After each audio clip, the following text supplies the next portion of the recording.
What inspired the colors to the outfit? Dangerous. You're coming with danger, what? Very dangerous. Very dangerous, man. Man, red is just my favorite color. No, I haven't noticed that. You haven't noticed that? No. Ish, I have I wear a lot of red, especially shoes. Yeah? Yeah, I think I have over 30 pairs of red kicks. Of red kicks. You're lucky, I'm size 3. Watching Jacko. But because, yeah, I think that copa check, because when people see me in red shoes, was even better. Yeah. The first question I asked Nez Long, my beautiful people, was, are you not standing as an MP? MP. Fimfeka mushe vamatero vangamvere bwiro but chingaoneka mushe chusavantu munchito. People love me there, so I would rather let somebody else keep those positions. I'm already their ambassador through the music. Through the music. You know what I mean? Speaking of being an ambassador through the music by Matero, there was a time when you're from Matero, it don't mean a lot. Is it still the same right now? It is. Matero, Bantwana Machokacho Matero, most of the times, they are natural born hustlers. You know what I mean? When I'm going to too extreme, but basically, I can tell you this. Most of the artists, creatives that come from Matero always find smart ways to monetize their art. Yeah. You know what I mean? I'll give examples of the just recent Matero. In a very short space of time, he's built a brand for himself. You know? He's making good racks off that, and you know he's one of the best in the country right now. You know, in a very short period of time. Naturally born hustlers, and you know. It's just tired. Matero will build you to just hustle all the time, you know? Different type of hustlers? Or... Yeah, different type of hustlers. So what's Matero and my hustlers? Could be always work Matero. All right. Are you a morning person, Daddy? Too much. I wake up very early in the morning, then I go back to bed in the morning. So maybe at 5. At 5, I'm yeah. No, let me do my morning workout at that particular time. Depends how I morning run, but I don't like being in the gym in the morning. I'd rather just do road run. It's refreshing. Yeah. What time do you go in the gym? In the evening? Usually gym between 10 to midday. I don't like it when the gym is like congested. Me too. I love it when there's no one in the gym. Gym. Okay, yes. I hear you. So I'm going to work out one of these days. Make sure. That aside, Daddy Long, let's talk about the music. Nez Long with Leah and who? Rachel and Leah. Yeah. Change my story. I heard it. I was in Napona Ukache. In fact, I come bed nyimbo. I thought Daddy Long, then you brought back the memories of the Nez Long that I definitely love. Yeah. And I don't shy away from this. Top 5 rappers, you are there. My top 5. Yeah. Nez Long is there. Thanks. So why did you decide to give us this type of melody? Not shit. Okay, so just like any other year, the past 2 years, I've been promising people I'm going to give them an album. You know what I mean? And it has taken me this long to actually figure out to say what I need to give people. If I'm giving them an album, I need to give them something different. I've been giving them great music over the time, but even when I put out something in those lines, people will still enjoy it. But personally, I felt like I'm not being diverse. I'm not giving them different. If I put an album together that is of things that they've heard before, you know what I mean? So hence, just taking a step back, a little bit of a break, not being very active last year. I didn't want to declare that, but in the Why were you inactive last year? Because I was working on myself. You were not pushing the madam first? Yeah, there was that, but also just working on myself, trying to rebuild a brand and just give them the right sound. You know what I mean? I feel like soon people will catch up to say, but yeah, same sound. Na storyline ya Monkarache draw the time. You know? So I was like, no, I can't give my people mediocre. Let me just go and work on myself. Wow, yes, we were putting together Madam's brand and trying to make sure that, you know, it's out there. By Madam, we mean Xaven. Yeah. Okay. Well, things change. You never know. You guys are dad with that. I don't know what you're Maybe 1 week, that can happen in a week. Yeah. So basically, there's a lot we've been working on her side too. And Okay. over here. Also, there's a whole lot of music that she's been starving the people, because also there's also a lot of background work that we had to do to structure and make sure that her brand comes out a certain type of way, especially what we are targeting and what we want to do this year. And basically, personally for me, it was I felt like if I'm gonna have to put a body of work together, or maybe just push my music aggressively, I needed to be passionate about what I'm giving the people, and I felt like I've always been the good energy, good vibes, let's make people dance, let people party type of vibe all the time. Is that why you didn't respond when Drifter came for you? When he came for me? Yeah, Drifter has been throwing jabs at you and you're not responding. Never heard it. Never heard it. And I'm going to gym If it got to me, I was gonna hear it. Oh, wow. I never heard it. So basically, all of that, putting that together, I must say, the time I was trying to structure, like, give people different, I thought people should get to understand that behind this very happy, bubbly, good vibes, good energy person, there's also things that go in the back that I haven't brought to the light with my music. Okay. So during the period of self-discovery, especially like last year when you were inactive, what's that one thing you discovered about yourself that you didn't know about yourself? That I didn't know about myself is that I have great stories that I need to share with the people about myself. Okay. That I feel like will create a greater bond between me and my fan. And your fan base. Yes. Okay.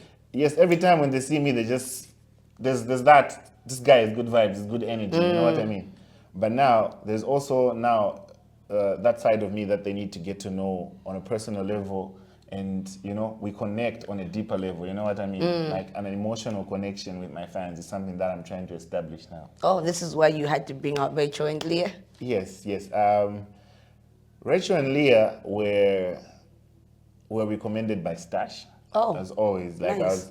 I had this concept. I already wrote down almost everything, and I was like, who do you think can jump onto this?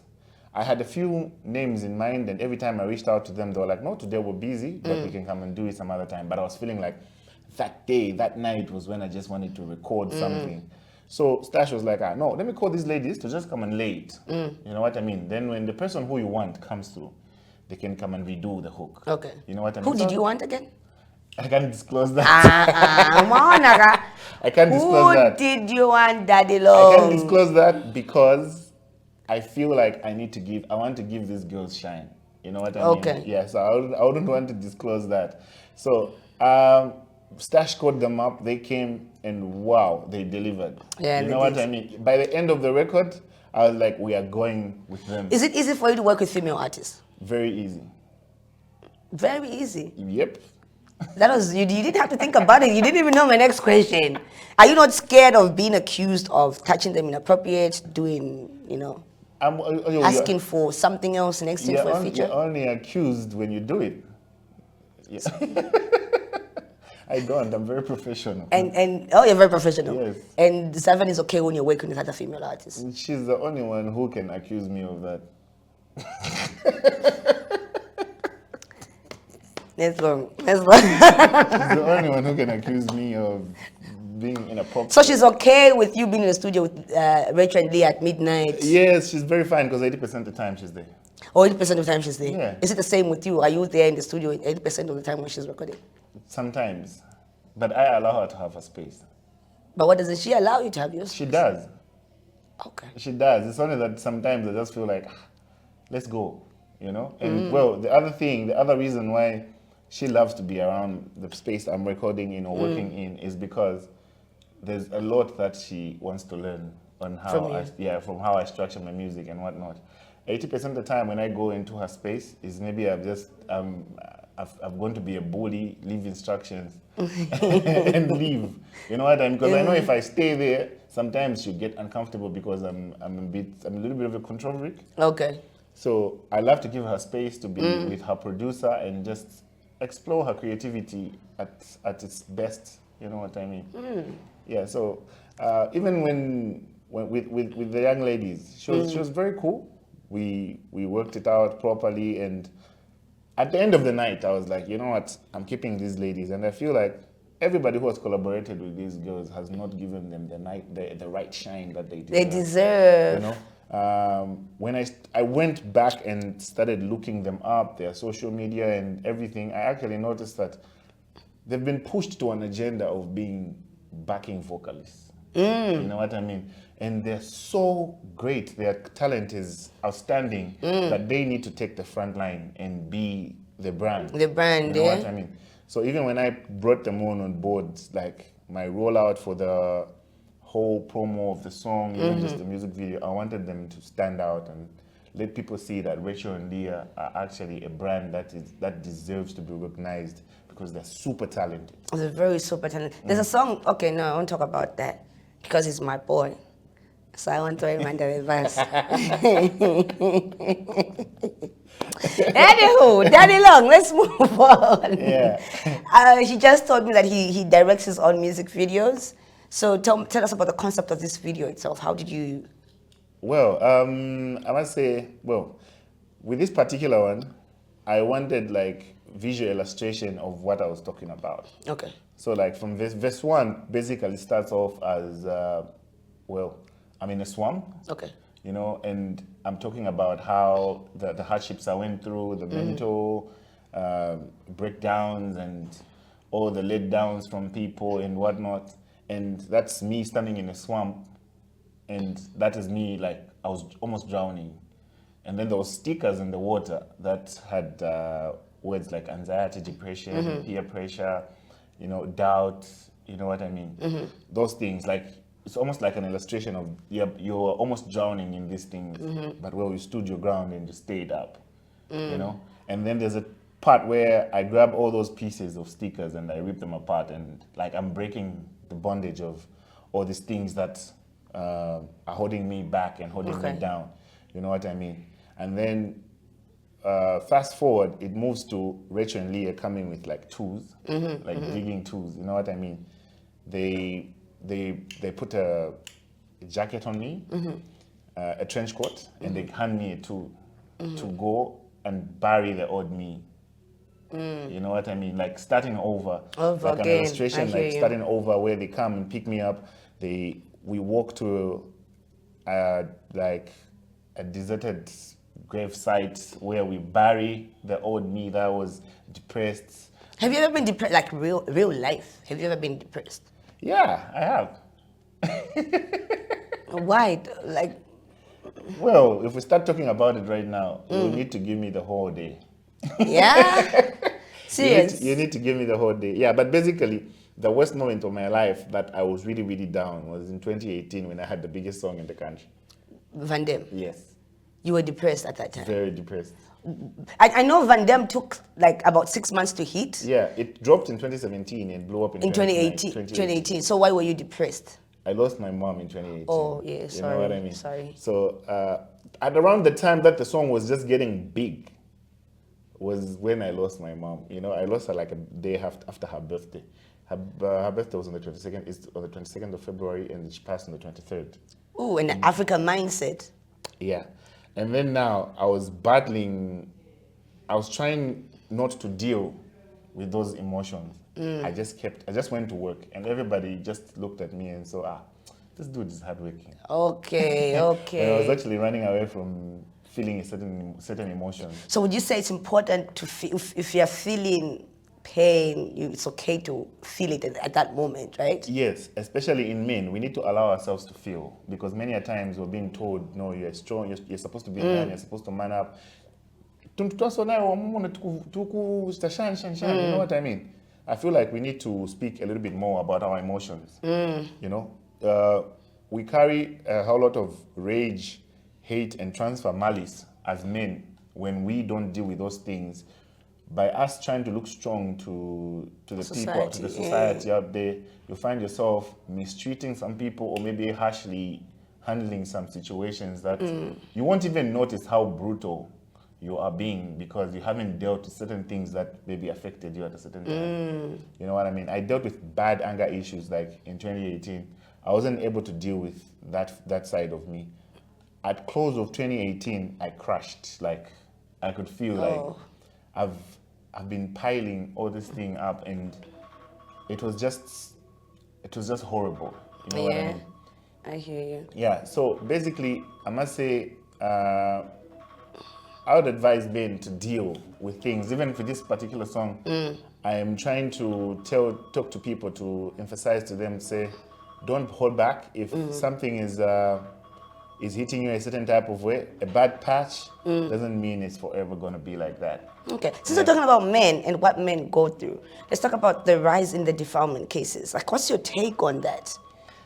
That is very disheartening, I must say. And personally, as a man, I feel ashamed because the perpetrators mostly are men. You know what I mean? Men are supposed to be protecting, not be the predators. Not be the predators. You know what I mean? We can't raise our children in a society where the people they're looking up to for safety are the ones that are harming them. Right. You know what I mean? True. And personally, as a father of two, you know what I mean? My daughter's 12 years old. Yeah, I've personally taken it upon myself to fight this behavior. And I've joined forces with a couple of people to just make sure word goes out there, we voice out about this issue, and it gets to the right ears so that we see to it that these defilement cases are eradicated. You know what I mean? Right. Because I don't want to have to worry every day. Like, take for instance, I'm here. Somebody's going to had to drop off my daughter at school, my son at school and whatnot. My son is in school with teachers different and all these people surrounded by them. I don't have to worry to say they're not safe in this They're not space. safe. I hear you. You know what I mean? I need to feel safe. I hear and you. With what's going on, I feel like we really need to aggressively push the agenda to end these things that are happening. That's right. Daddy Long's phone keeps ringing. I think it's time for me to just let him go. But before that, you know what? I want us to take a picture. Just pause. I want your shoulder to move closer. Yes.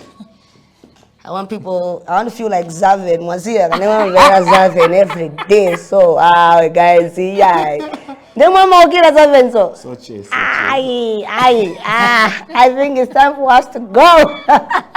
You know what I always say? Greatness is practiced every day. So please go out there, darlings, and be great. Muchimuzini wanchi. Muchimuzini pwanko ni very Z. Yes, yeah. Nice. Kwacha Kuseni Morning Show on Power TV. Kwacha Kuseni Morning Show on Power TV.